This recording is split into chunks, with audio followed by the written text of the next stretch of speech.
Big day ahead for our nation's capital. House lawmakers are expected to vote this afternoon to force the release of Justice Department's files on the Epstein investigation. The vote comes after Speaker Johnson and President Trump resisted calls to do so for months, saying it was unnecessary because of other investigations. The president has now reversed course, calling for the Republicans to vote on today's measure. Joining us now is NBC Washington correspondent Alice Barr. Hello, Alice. Do we know exactly what's in the Justice Department's Epstein files that lawmakers want to release? Good morning, Chesley. Yeah, I mean, that is the big question. There have been quite a few disclosures already to this point. We've seen a number of emails that have come out from the Epstein estate and various releases, but this is the whole shebang. This is the full files, and that is exactly what those who've been pressing for this to be made public have been pushing for this whole time. In fact, it was a campaign promise from President Trump. So contained in these files could be financial records, probably more emails and texts from Epstein, potentially evidence from things like hard drives that were taken during searches of his properties.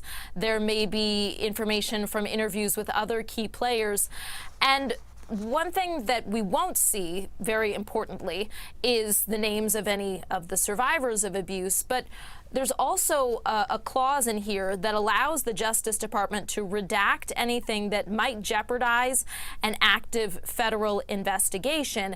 And President Trump has just recently asked the Justice Department to open investigations into prominent Democrats who were also mentioned in the latest tranche of emails that came out.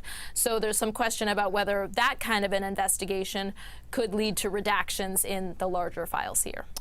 Alice, we know that President Trump kind of resisted this thing for a while, and all of a sudden now he's turned this reversal. Do we know why the sudden change?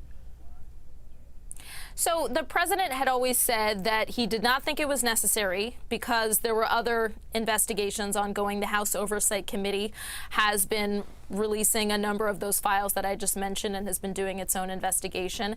And he and House Speaker Mike Johnson have been kind of in lockstep here. And Speaker Johnson has said that they both had the same concerns about protecting the identities of survivors who did not want their names to be made public. And that Speaker Johnson has said he didn't think that the way that the wording was phrased did enough to make sure that all that important personal information was going to be protected. He did say today that he felt like if this vote passes through the House, that the Senate would then have an opportunity to correct some of that language before it heads to President Trump's desk for his signature. And he has said now that he would sign it. Yeah. All right. So if the House passes the bill, how quickly could the Senate act? And then how quickly could the public see these documents? Do you know?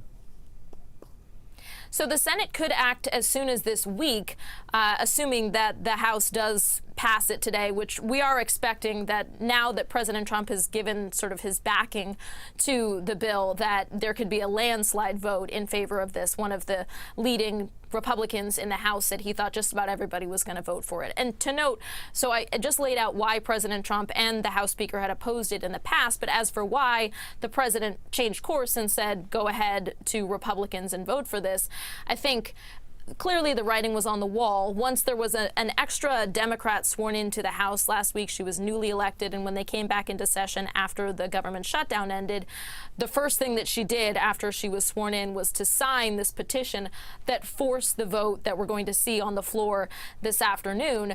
And from that point, when it became clear that there was going to be a vote on the floor, that every lawmaker was going to have to put his or her name next to yes or no on releasing these files, and this transparency that so many members of President Trump's base, so many people in both parties have been pushing for, it became clear that a lot of people were going to vote yes. And one conservative lawmaker has told NBC News that there were Republicans who were urging President Trump to change course once it became clear this was going to pass and he should be kind of on the right side of history with them. Got it, Alice. Thanks so much for joining us. Really appreciate it.